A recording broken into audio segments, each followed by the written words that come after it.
Good morning जय जगन्नाथ केमती अच्छा आप समस्ते आशा कर समस्ते भल थे भगवान दयार समस्ते सब भल रुहतु जमीक आप जानते आज गुवाहाटी आम बाहरुचु भुवनेश्वर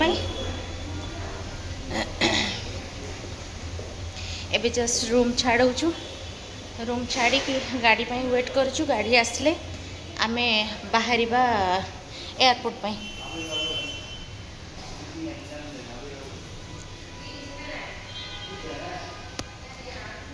आज यूजुअल शाढ़ी एठी जहाँ ड्रेस पिंधेली 2-3 दिन पूरा ड्रेस रे रही आ गोटे जिनस मिस थी आप जापर सी हूँ बिंदी बिंदी मो बैग कौटी रहीगला मु पाऊनी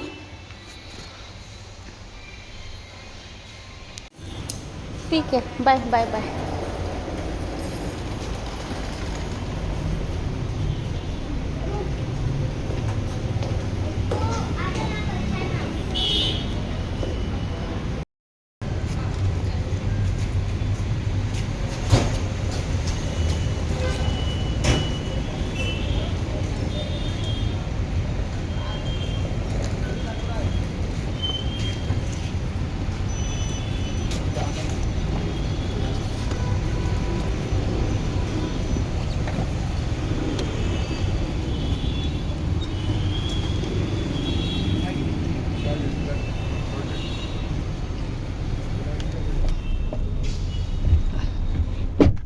चली एयरपोर्ट पाई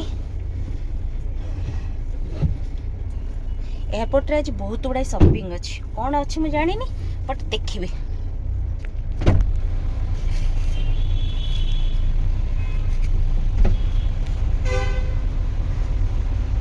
गरम भी बहुत अच्छी बहुत गरम अच्छी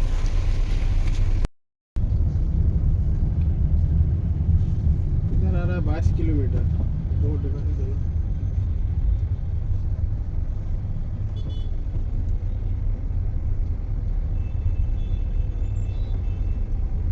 ठीक है तुम दे दे चलो मैं देखता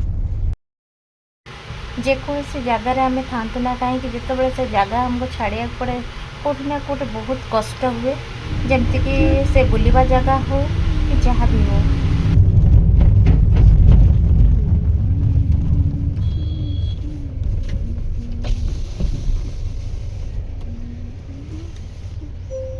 मु आसिक पहुँचली गुवाहाटी एयरपोर्ट में एंट्री करने को जाऊँगी से पाखापाखि पहुँचलु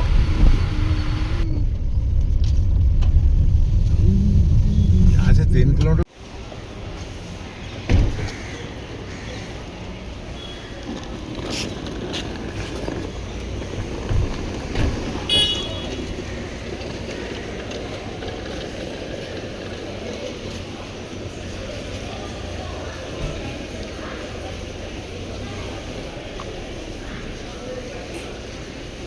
आसिक मु पहुँचली गुवाहाटी एयरपोर्ट रे फ्लाइट लेट अच्छी जेहेतु ये वर्षा हो फ्लाइट डिले अच्छी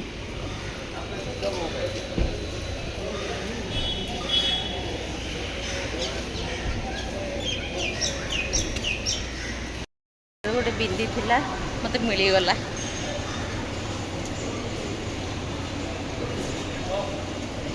जेहेतु फ्लाइट के लेट अच्छी अच्छी तो सीट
ଏଠି ଦେଖନ୍ତୁ ମୁଁ ଦେଖୁଛି ଗୋଟେ ମା ଆଉ ତାର ଗୋଟେ ବେବିକୁ କେମିତି ହ୍ୟାଣ୍ଡକପ୍ ପକେଇକି ନିଜ ସହିତ ଆଟାଚ୍ କରିକି ରଖିବାର ଗୋଟେ ବଢ଼ିଆ ତରିକା ଏଠି ଦେଖନ୍ତୁ ଆପଣମାନେ ସମସ୍ତେ।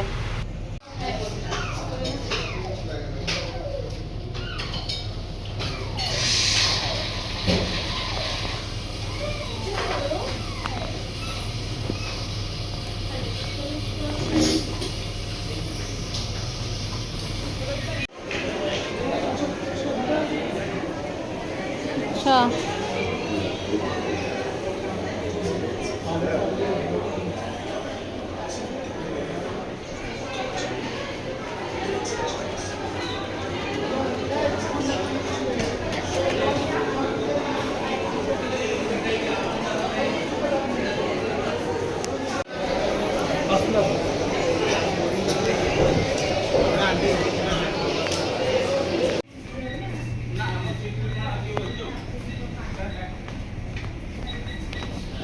ଇଏ ହେଲେ ଆମ ଓଡ଼ିଶା ଲୋକ କହିଲେ ଆମ ସିଟ୍ରେ କ'ଣ ଆଉ କିଏ ବସିଯାଉଛି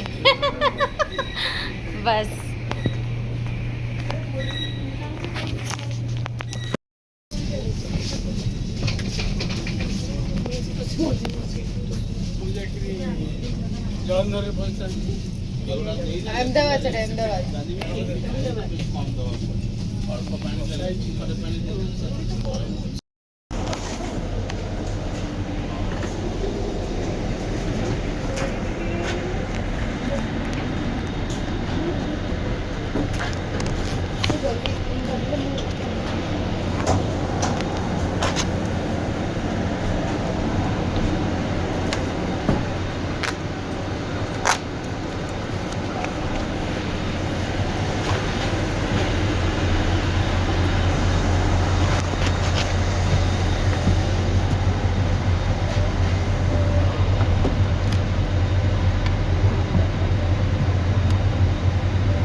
थिकनेस सब कुछ तर मतलब नहीं मतलब फर्स्ट फ्लोर जे दोनों प्राइस का सगळे मैच होती है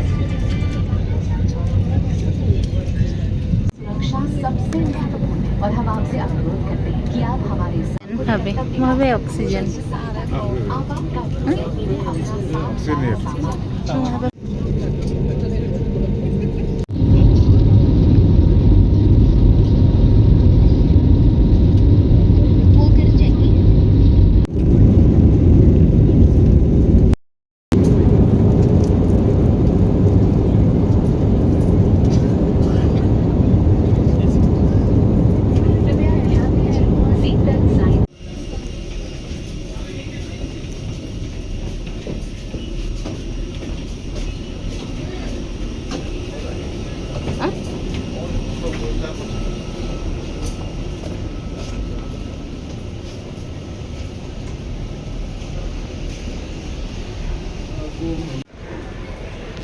ନିଜ ଜାଗାରେ ପହଞ୍ଚିବାର ଯେଉଁ ମଜା ସେଟା ଆଉ କେଉଁଠି ଥାଏ କୁହନ୍ତୁ। ଆସିକି ଭୁବନେଶ୍ୱରରେ ପହଞ୍ଚିଲି।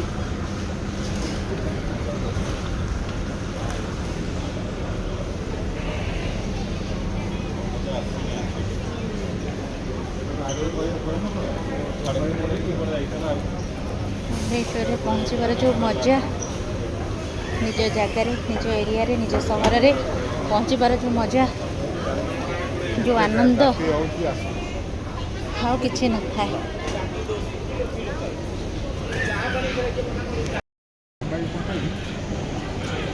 ଯେମିତିକି ଓଡ଼ିଶାର ଗଣପର୍ବ ହେଉଛି ରଜ।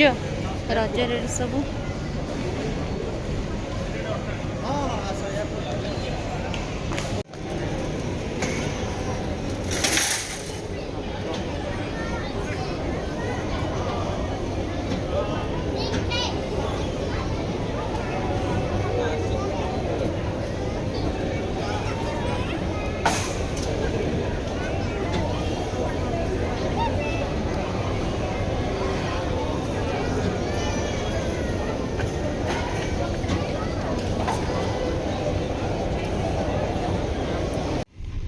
ନା ସାର୍ ଚେଞ୍ଜ କରିଦେବୁ ପୁରା ସବୁ ନୂଆ ଚେଞ୍ଜ କରିଦେବୁ। ଗାଡ଼ିଟାକୁ 3 ଥର ଖଣ୍ଡେ ରଙ୍ଗ କରିଛନ୍ତି। ଘରେ ପହଞ୍ଚିବା ପରେ ସେ ଯେଉଁ ଶାନ୍ତି ଆଉ କୁହନ୍ତୁନି। ଯାଏ ଟିକେ ଚେଞ୍ଜ ଚାଞ୍ଜ କରିଦିଏ, ଫ୍ରେଶ୍ ହୁଏ। କହିଦେଇକି ତାକୁ ଫୋନ୍ କରିଥିଲି ମୁଁ ଯେ କିଛି ନାହିଁ, ପଖାଳ ଟିକେ କରିବୁ, ପୋଟଳ ଆଳୁ ଭାଜିବୁ, ଆଳୁ ଚଟଣି କରିବୁ। ସେ ସେଇଆ ହିଁ କରିଛି। ତାକୁ ହିଁ ଖାଇବୁ, ଟିକେ ରେଷ୍ଟ ନେବୁ, ବାସ୍ ସରିଲା। ଆଉ କିଛି ନାହିଁ। ରହିଲି ଆଜ୍ଞା। ଦେଖୁଛି ଭିଡ଼ିଓ ତ ବହୁତ ଦିନ ହେଲା ମୁଁ ପକେଇନି, କାହିଁକିନା ସେଠି ତ ୱାଇଫାଇର ପ୍ରୋବ୍ଲେମ୍ ଥିଲା, ଏଡ଼ିଟିଂ ବି ହେଇପାରୁନଥିଲା, ବୁଲାବୁଲିରେ ଟାଇମ୍ ବି ନଥିଲା। ତ ମୁଁ ଏଡ଼ିଟିଂ କରିକି ଧୀରେ ଧୀରେ ପାର୍ଟ କରିକି ସବୁ ଭିଡ଼ିଓ ଗୁଡ଼ା ଆପଣଙ୍କ ସହିତ ସେୟାର ନିହାତି କରିବି। ଆଉ ଆପଣ ଦେଖନ୍ତୁ ଯାହା ଯାହା ହେଇପାରିଛି, କାରଣ ସେଠି ତ ବହୁତ ଟଫ୍, ଚାଲିବା ବୁଲିବା ବହୁତ ଟଫ୍। ତା ଭିତରେ ଯେତିକି ଯାହା ହେଇପାରିଛି ମୁଁ ସୁଟ୍ କରିବା ପାଇଁ ଚେଷ୍ଟା କରିଛି। ବାକି ଆପଣମାନେ ଦେଖିବେ, ଯାହା ଥିବ କ'ଣ ଆପଣଙ୍କୁ ଭଲ ଲାଗିଲା କି କ'ଣ ଲାଗିଲା ମୋ ସହିତ ସେୟାର କରିବେ।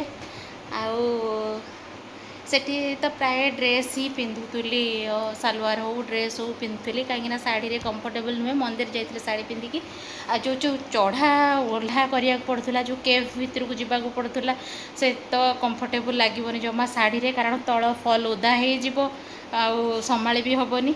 ତ ସେଇଆ କରିଥିଲି। ଆଉ ଜିନ୍ସ ତ ମୁଁ କମ୍ଫର୍ଟେବଲ୍ ନୁହେଁ ଜିନ୍ସରେ, ମୁଁ ସେଥିପାଇଁ ଜିନ୍ସ ପିନ୍ଧିନଥିଲି, କିନ୍ତୁ ସାଲୱାରରେ ଥିଲି। ତ ଭିଡ଼ିଓ ଗୁଡ଼ାକ ଆଗକୁ ଏଡ଼ିଟିଂ କରିକି ଗୋଟେ ପକେଇବି। ଆପଣମାନେ ନିହାତି ଦେଖନ୍ତୁ। ରହିଲି। ଗୁଡ଼୍ ନାଇଟ୍, ଜୟ ଜଗନ୍ନାଥ।